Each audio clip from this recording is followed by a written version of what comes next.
ஐ stopped explaining myself. மூவினா இதுதான், என் கேரக்டர் இதுதான், நான் இப்படிதான் இருப்பேன், இந்த இடத்துல நான் கோவப்படுவேன், இந்த மாதிரி விஷயங்கள் எல்லாம் எல்லார்கிட்டயும் எக்ஸ்பிளைன் பண்றதை வந்து நான் ஸ்டாப் பண்ணிட்டேன்னு தான் சொல்லுவேன். நான் ரொம்ப க்ளோஸா நினைக்கிற பீப்புள்கிட்ட மட்டும் தான் அந்த விஷயத்தெல்லாம் இப்ப பண்றேன். அதுவுமே நான் மேக்ஸிமம் பண்றதுல எனக்கு கண்டிப்பா இவங்க கிட்ட இந்த விஷயத்தை இப்ப நான் எக்ஸ்பிளைன் பண்ணலன்னா இவங்க என்ன தப்பா தான் புரிஞ்சுப்பாங்க அப்படின்னு எனக்கு தெரியற இடத்த மட்டுமே நான் எக்ஸ்பிளைன் பண்றேனே தவிர மத்தபடி எல்லார்கிட்டயும் எல்லா டைமும் நான் முன்னாடி இருந்த மாதிரிலாம் இப்ப எக்ஸ்பிளைன் பண்றது கிடையாது.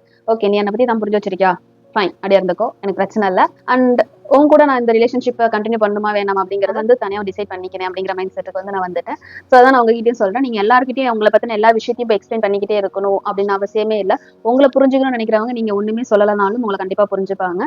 உங்களை புரிஞ்சுக்க கூடாதுன்னு நினைக்கிறவங்க நீங்க உங்களை பத்தி எல்லாத்தையும் சொன்னாலும் உங்களை புரிஞ்சுக்க மாட்டாங்க. இந்த விஷயத்தை நான் பர்சனல் எக்ஸ்பீரியன்ஸ் பண்ணியிருக்கேன். ஃப்ரம் ஸ்கூல் டைமா இருக்கட்டும், காலேஜ் டைமா இருக்கட்டும், இந்த டைம்ல என் ஃப்ரெண்ட்ஸ் கூட நிறைய இந்த மாதிரி விஷயங்கள் நான் ஃபேஸ் பண்ணியிருக்கிறேன். அது வாங்கின அடிகள் எல்லாத்தையும் நான் தெரிஞ்சுக்கிட்டதுனால I just stop explaining myself. மூவியோட கேரக்டர் இதுதான் அப்படின்னு அவங்க ஃபிக்ஸ் பண்ணிட்டாங்கன்னா அவங்க அதுல இருந்து மாற போறது இல்லை. ஸோ எதுக்கு அப்படிங்கிற மைண்ட் செட்டுக்கு நான் வந்துட்டேன். அண்ட் அந்த ஃப்ரெண்ட்ஷிப் அப்படிங்கிற அந்த பீப்புள்ஸ் யாரும் என் கூட லைஃப் லாங் வர போறது கிடையாது. ஏதோ ஒரு ஸ்டேஜ்ல எல்லாரும் பேசாம போயிடுவோம். அந்த ஹர்ட் எல்லாம் அப்பயே நான் அனுபவிச்சதுனால இப்போ நான் வந்து கொஞ்சம் பீஸ்ஃபுல்லா இருக்கேனே சொல்லலாம். ஸோ அதுதான் உங்களுக்கும் சொல்றேன், உங்க ஃப்ரெண்ட் உங்களை புரிஞ்சுக்கல, இல்ல உங்க அப்பா அம்மா உங்களை புரிஞ்சுக்கல, நீங்க லவ் பண்ற பையன் உங்களை புரிஞ்சுக்கல, நீங்க லவ் பண்ற பொண்ணு உங்களை புரிஞ்சுக்கலன்னு நினைக்கிறீங்கன்னா ஃபர்ஸ்ட் எக்ஸ்பிளைன் பண்ணுங்க. இந்த இடத்த நான் இப்படி இருக்கிறேன், இதனால தான் இப்படி பேசுறேன், இதெல்லாம் எக்ஸ்பிளைன் பண்ணுங்க. அதை பண்ணியும் அவங்க உங்களை புரிஞ்சுக்க மாட்டேங்கிறாங்க, ரிப்பீட்டடா அவங்க பிஹேவியர் மாறாம அதே தான் பண்ணிட்டு இருக்காங்கன்னா உங்களை பத்தி எக்ஸ்பிளைன் பண்றது ஸ்டாப் பண்ணிடுங்க.